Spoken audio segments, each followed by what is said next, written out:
Hello everyone, welcome to Vidyashree academy. I hope you are doing well. हम आज discuss करने वाले हैं मध्य प्रदेश में कृषि, एग्रीकल्चर इन मध्य प्रदेश। इसके अंतर्गत हम मध्य प्रदेश में कौन कौन सी फसलें होती हैं, किस प्रकार से फसलों का वर्गीकरण किया गया है, कहाँ पर कौन सी फसल की उत्पादकता अधिक होती है, ये सारे एमसीक्यूज के फॉर्म में भी और पहले डिटेल में डिस्कस करने वाले हैं। एमपीपीएससी के प्रीलिम्स के साथ साथ ये मेंस के लिए भी काफ़ी महत्वपूर्ण है। तो चलिए स्टार्ट करते हैं। मध्य प्रदेश में कृषि। अब पहले हम इसके पहले मध्य प्रदेश में मृदा पढ़ चुके हैं, ये परीक्षा धाम बुक से पढ़ा रही हूँ, आप वहाँ से पढ़ सकते हैं। तो इसमें काली मिट्टी, अगर हम मध्य प्रदेश में मिट्टियों के वर्गीकरण की बात करते हैं तो काली मिट्टी, लाल मिट्टी, मिश्रित मिट्टी, लैटेराइट मिट्टी और जलोढ़ मिट्टी, 5 प्रकार की मिट्टियां पाई जाती हैं। इसके पहले यदि आपने ये वाला लेक्चर नहीं देखा है मिट्टी वाला तो पहले वो देखिएगा। अगर हम फसल की बात करते हैं तो फसल को 3 भागों में वर्गीकृत किया गया है: खरीफ की फसलें, रबी की फसलें और जायद की फसलें। बागवानी के आधार पर कृषि का वर्गीकरण 3 प्रकार से है: फल, सब्जियां और मसाले। सिंचाई के आधार पे कुएं, नहरें, तालाब और अन्य और अनुसंधान केंद्र। इतने टॉपिक हमको आज पढ़ना है। सबसे पहले हम बात करते हैं फसलों का वर्गीकरण। तो आप जानते होंगे कि रबी की फसलें और खरीफ की फसलें 2 प्रकार से फसलों का वर्गीकरण किया गया है। फिर रबी की फसलें कौन कौन सी फसलें कहलाती हैं? तो इसके अंतर्गत खाद्यान्न, तिलहन, दलहन और अन्य फसलों को क्या करेंगे, हम डिवाइड करेंगे। तो सबसे पहले आपको खाद्यान्न में पता होना चाहिए, रबी की फसलों में आते हैं गेहूं और जौ। और तिलहन की अगर बात करें तो सरसों, सूरजमुखी और अलसी रबी की फसलों के अंतर्गत ही आते हैं। खाद्यान्न की बात करते हैं तो चना, मसूर, मटर और अन्य में अदरक, अफीम, लहसुन, धनिया, ये सब क्या है, खरीफ की फसलें हैं। प्रीलिम्स एग्जाम में एक क्वेश्चन आपको पूछा जा सकता है। फॉर एग्जाम्पल आपको पूछा जा सकता है कि इनमें से कौन सी रबी की फसल नहीं है। आपको 4 ऑप्शन दिए जाएंगे, उसमें मान लीजिए दे दिया चावल, सरसों, सूरजमुखी, अलसी। तो यहाँ पर ऑप्शन क्या होगा कि चावल जो है वो खरीफ की फसल है, मतलब आंसर होगा चावल। ये मैंने आपको एग्जाम्पल के लिए बताया, बाकी आपको सारी रबी और खरीफ की फसलें याद कर लेनी है। खरीफ की फसलों में आता है चावल, ज्वार, मक्का, बाजरा। अगर तिलहन की बात करते हैं तो कपास, तिल, मूंगफली और दालों में उड़द, अरहर, मूंग किसके अंतर्गत आते हैं, खरीफ के अंतर्गत आते हैं। बट बेसिकली अब क्वेश्चन ये आता है कि what is the basic difference between kharif and rabi crop. तो जो खरीफ की फसलें होती हैं, खरीफ की फसलें मानसूनी फसलें होती हैं जो कि जून जुलाई में बोई जाती हैं, मतलब जिनकी बुवाई जो होती है वो जून और जुलाई के मध्य होती है और जिनकी कटाई सितंबर से अक्टूबर के बीच में होती है। इसके अंतर्गत मक्का, धान, कपास, सोयाबीन, मूंग, तिल की फसलें आती हैं। अब आपको पता होना चाहिए कि रबी की फसलें क्या होती हैं। तो जून और जुलाई का महीना क्या होगा, जून में क्या है, गर्मी पड़ेगी और सितंबर अक्टूबर में कटाई हो जाएगी। रबी की फसलें जो होंगी वो ग्रीष्मकालीन फसलें होती हैं, मतलब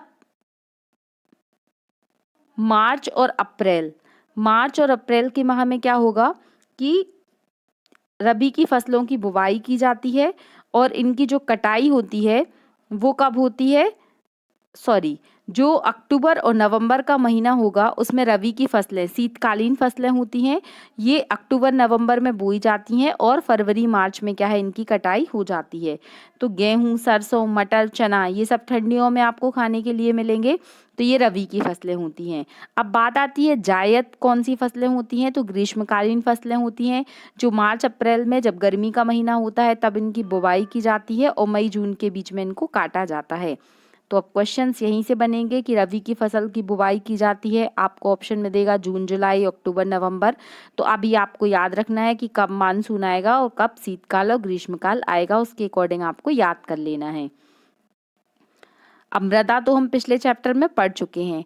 अब बात करते हैं यहाँ पर फैक्चुअल पॉइंट जो बहुत ही महत्वपूर्ण है कि आपको पता होना चाहिए कि कहाँ पर कौन सी फसल की पैदावार अधिक होती है। गेहूं के लिए याद रखिएगा होशंगाबाद, जिसका नाम बदल के नर्मदापुरम कर दिया गया है। यहाँ पर मध्य प्रदेश की प्रचलित किस्म है शारावती और लोकमन।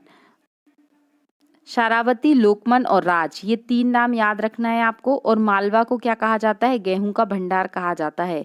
मोस्ट इंपॉर्टेंट है, आपको 3 मार्कर में पूछा जा सकता है कि गेहूं का भंडार किसे कहा जाता है। तो याद रखिएगा गेहूं का भंडार मालवा को कहा जाता है। और मालवा रीजन में बेसाल्टिक चट्टान मीन्स कौन सी काली मिट्टी होगी, और काली मिट्टी होगी इसका मतलब क्या है, वहाँ पर गेहूं की उत्पादकता अधिक होगी। बात करते हैं चावल, तो चावल कहाँ पर अधिक होगा, बालाघाट में। काली मूंछ का चावल सिवनी और बालाघाट क्षेत्र में मिलता है।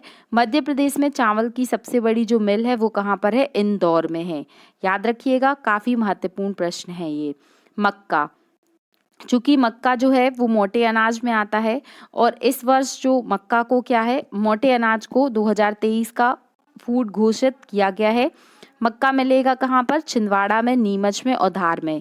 छिंदवाड़ा को क्या कहा जाता है, छिंदवाड़ा को कॉर्न सिटी कहा जाता है। और मक्का महोत्सव का आयोजन कहाँ पर किया गया है, छिंदवाड़ा में किया गया है। ये पॉइंट भी आपको याद रखना है। गन्ना के लिए कौन सा जिला फेमस है, नरसिंहपुर फेमस है। सरसों, सरसों होता है मुरैना में, तो सरसों जिला मुरैना को कहा जाता है। ये प्रश्न भी पूछा गया है कि सरसों जिला के रूप में किसे जाना जाता है, तो मुरैना को जाना जाता है। कपास, कपास मिलेगा खंडवा खरगोन, जो निमाड़ रीजन है, इसलिए इन्हें कपास की अधिक उत्पादकता के कारण इन्हें क्या कहा जाता है, सुनहरा जिला भी कहा जाता है। महत्वपूर्ण पॉइंट है, इसको याद रखना है आपको।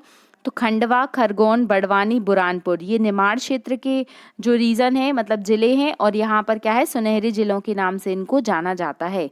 मूंगफली, मूंगफली में वैसे भी आप देखिएगा, मूंगफली आप जब भी खाते हैं तो वो दो भागों में टूट जाती है, मतलब खंड खंड हो जाते हैं। तो खंडवा और खरगोन में मूंगफली मिलेगी। अफीम, अफीम के लिए क्या फेमस है, तो अफीम के लिए बहुत मचमच मची रहती है, क्योंकि अफीम जो है वो क्या है, नशे वाली दवाइयों में यूज होता है। और मंदसौर, अगर जो लोग भी अफीम का नशा करते हैं तो वो क्या है, मंद मंद उनको नशा चढ़ता रहता है।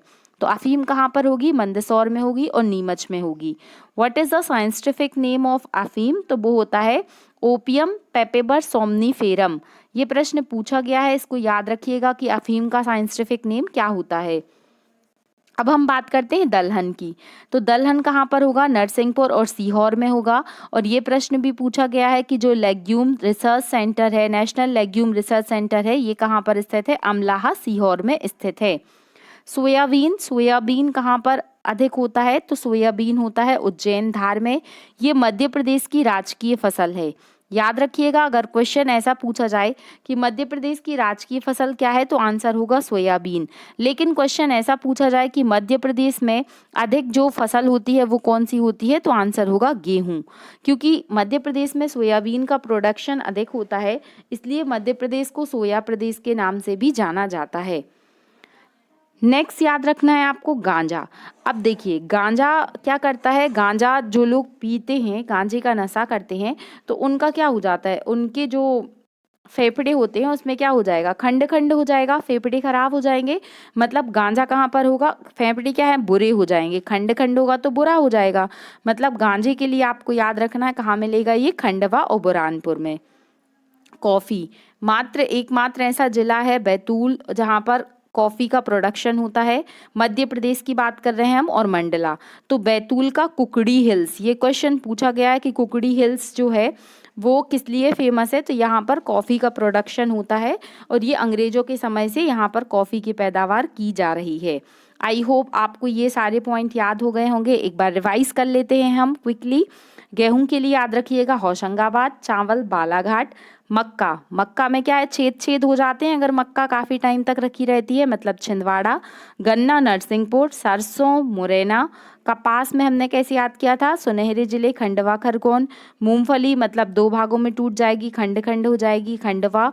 अफीम मंदसौर और नीमच। दलहन नरसिंहपुर, सोयाबीन उज्जैन और गांजा खंडवा। तो इस तरीके से आप एक दो बार पढ़ेंगे तो डेफिनेटली आपको ये सारे फैक्ट याद हो जाएंगे। अब हम बात कर लेते हैं मध्य प्रदेश में बागवानी फसलों की। तो याद रखिएगा आम, रीवा का सुंदरजा आम जिसे हाल ही में जीआई टैग मिला है, काफ़ी फेमस है, इसको याद रखिएगा। और नूरजहां आम कहाँ मिलता है, तो मध्य प्रदेश के कट्ठीवाड़ा अलीराजपुर में मिलता है नूरजहां आम। चूंकि सुंदरजा आम अभी चर्चा में रहा तो हो सकता है आपसे वो ना पूछ के नूरजहां आम पूछ लें। तो नूरजहां आम कहाँ मिलेगा, नूरजहां क्या करेंगी, राज करेंगी, मतलब अलीराजपुर में। और सुंदरजा आम मध्य प्रदेश में रीवा जिले में पाया जाता है, और इसको जीआई टैग मिला है, इसलिए ये मोस्ट इम्पॉर्टेंट है। आंवला, आंवला को पन्ना, तो पन्ना में क्या मिलता है, आंवला मिलता है, और आंवला को डॉक्टर प्लांट भी कहा जाता है क्योंकि ये बहुत ही इसका मेडिसिनल पर्पस में यूज़ किया जाता है। विटामिन सी में भी क्या होता है, विटामिन सी, आंवला में विटामिन सी पाया जाता है।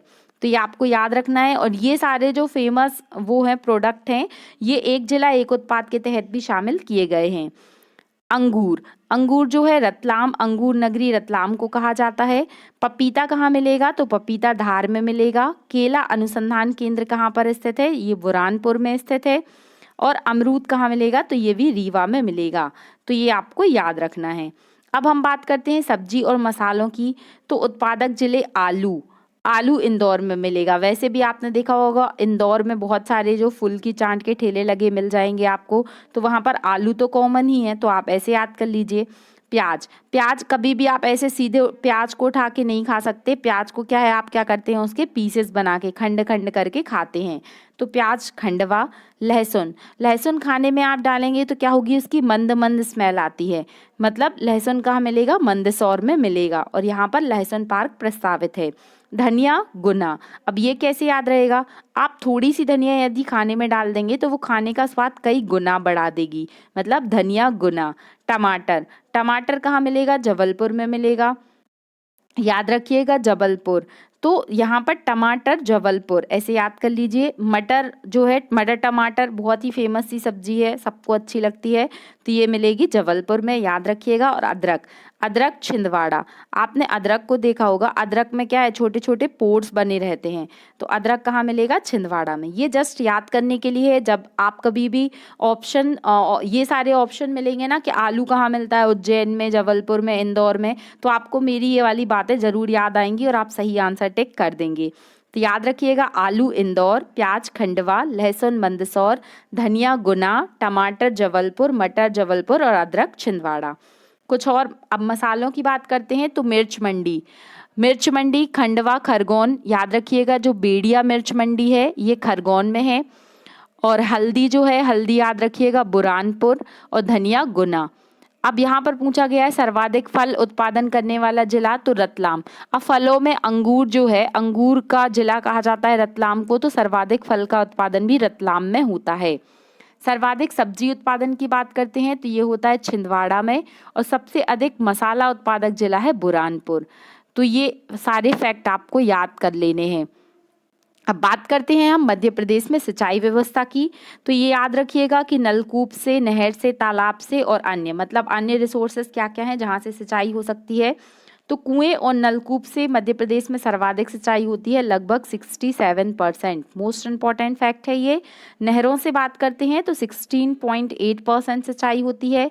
तालाब से ओनली 2.7% सिंचाई होती है, और जो अन्य रिसोर्सेज हैं वो 13% है। और ये भी पूछा जा सकता है कि कुएं और नलकूप से सर्वाधिक सिंचाई कहाँ होती है, तो इंदौर में होती है और मंदसौर में होती है।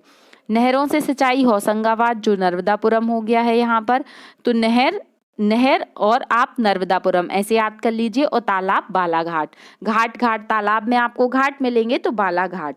आई होप आपको ये फैक्ट याद हो चुके हैं। अब सिंचाई की बात करते हैं तो क्षेत्रफल की दृष्टि से देखें तो सर्वाधिक सिंचित जिला कौन सा होगा, होशंगाबाद।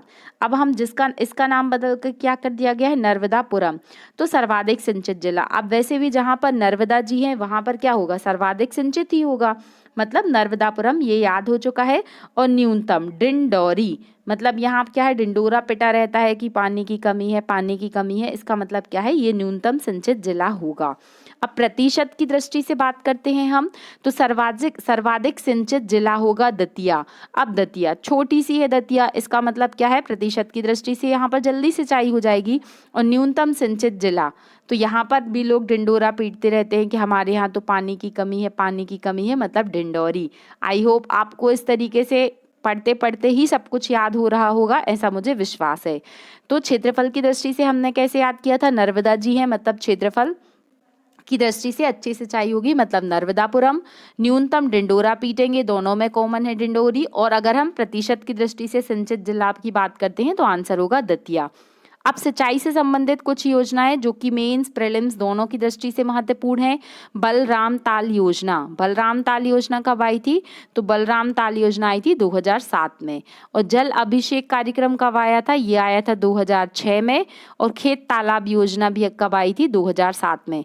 तो आपको बलराम ताल और खेत तालाब साथ साथ याद रखना है, मतलब 2007 में आई थी और जल अभिषेक अभियान 2006 में आया था। अब हम बात कर लेते हैं मध्य प्रदेश की प्रमुख नहरें। तो याद रखिएगा, चंबल नहर तो आपको पता ही होगा कि भिंड, मुरैना, श्योपुर जो मध्य भारत वाला क्षेत्र है वहां पर चंबल नहर मिल जाएगी। फिर वारणा, वारणा रायसेन विदिशा में स्थित है।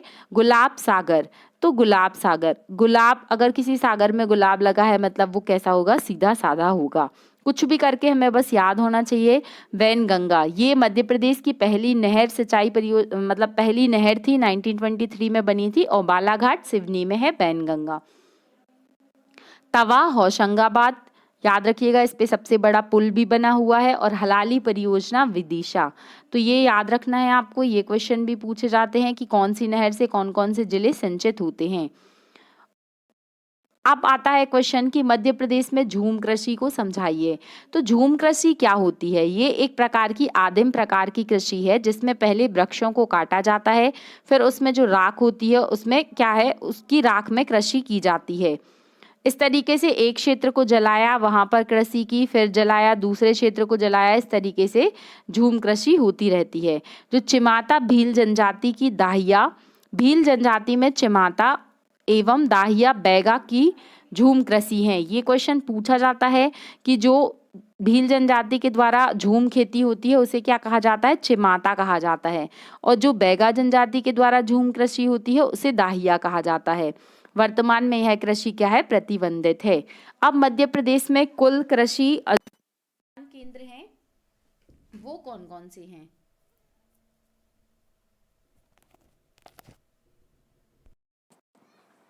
अब हम डिस्कस करने वाले हैं मध्य प्रदेश के प्रमुख कृषि संबंधित अनुसंधान केंद्र। कौन सा अनुसंधान केंद्र कहाँ पर स्थित है? और प्रीलिम्स में एक क्वेश्चन यहाँ से जरूर पूछा जाता है। सबसे पहले दिया गया है मध्य प्रदेश आम अनुसंधान केंद्र। तो जैसे कि आप जानते हैं कि मध्य प्रदेश में जो सुंदरजा आम है उसको जीआई टैग मिल चुका है। तो आम अनुसंधान केंद्र कहाँ पर होगा? रीवा में होगा, गोविंदगढ़ में, ये याद रखिएगा। नेक्स्ट दिया गया है मध्य प्रदेश में गेहूं अनुसंधान केंद्र कहाँ पर स्थित है? तो गेहूं की पैदावार सबसे अधिक जो होती है यहाँ पर नर्मदापुरम, अब जो चेंज हो गया है होशंगाबाद का नाम। और यहाँ पर याद रखिएगा आपको पवार खेड़ा भी पूछ सकता है। तो गेहूं अनुसंधान केंद्र कहाँ पर स्थित है? पवार खेड़ा, होशंगाबाद मीन्स नर्मदापुरम में स्थित है। अंतर्राष्ट्रीय मक्का एवं गेहूं अनुसंधान केंद्र, चूंकि ये अंतर्राष्ट्रीय स्तर का है इसलिए काफी महत्वपूर्ण है। ये है खमरिया। ये कौन सा खमरिया है? जो कि जबलपुर में स्थित है, ऑर्डिनेंस फैक्ट्री वाला। तो याद रखिएगा अंतर्राष्ट्रीय मक्का और गेहूं अनुसंधान केंद्र कहाँ पर स्थित है? खमरिया में स्थित है। मध्य प्रदेश वन अनुसंधान केंद्र, तो ये भी जबलपुर में स्थित है, इसको याद रखना है। कपास अनुसंधान केंद्र, तो कपास, कपास मतलब कैसे रंग का होगा? कपास सफेद रंग का होगा। और सफेद रंग के होने के कारण खरगोन और खंडवा को हमने क्या याद किया था? इन्हें क्या कहा जाता है? सुनहरा जिला कहा जाता है। इसका मतलब क्या है कि जो कपास अनुसंधान केंद्र है वो कहाँ पर स्थित है? खरगोन में स्थित है। मध्य प्रदेश में चावल धान अनुसंधान केंद्र कहाँ पर स्थित है? तो चावल, चावल जो होता है वो अलग अलग टाइप का होता है, जैसे छोटे छोटे जो दाने होते हैं चावल के, एक आपको इस तरीके का मिलेगा, एक जो बड़े बड़े दाने इस टाइप के लंबे लंबे होते हैं, तो बड़वानी। ऐसे हमें याद कर लेना है कि चावल या धान अनुसंधान केंद्र कहाँ पर स्थित है? बड़वानी में स्थित है। अगर आपसे इंटरनेशनल, राष्ट्रीय मतलब अंतर्राष्ट्रीय स्तर पर पूछा जाए तो कहाँ पर स्थित है? तो वो हो जाएगा मनीला में। और राष्ट्रीय स्तर पे पूछा जाए तो वो हो जाएगा उड़ीसा, कटक में। तो ये तीनों याद रखने हैं आपको। मध्य प्रदेश में चावल अनुसंधान केंद्र बड़वानी में स्थित है। राष्ट्रीय स्तर का चावल अनुसंधान केंद्र जो कटक, उड़ीसा में स्थित है। और अगर अंतर्राष्ट्रीय स्तर पर चावल अनुसंधान केंद्र पूछा जाए तो वो मनीला में स्थित है। राष्ट्रीय सोयाबीन अनुसंधान केंद्र, तो सोयाबीन अनुसंधान केंद्र जो राष्ट्रीय स्तर का है वो उज्जैन में है।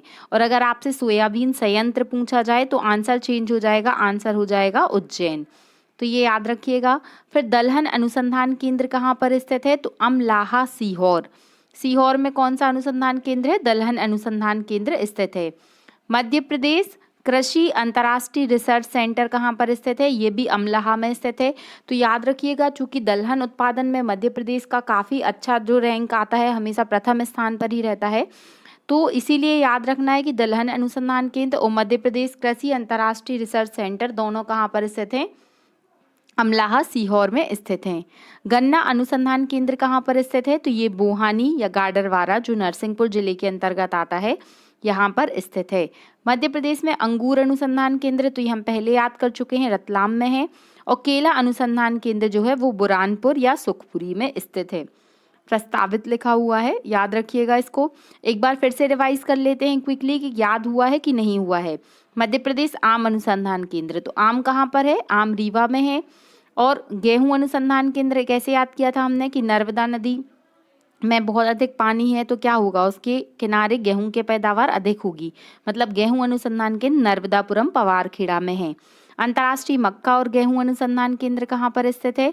ये है खमरिया जबलपुर में, और वन अनुसंधान केंद्र भी जबलपुर में।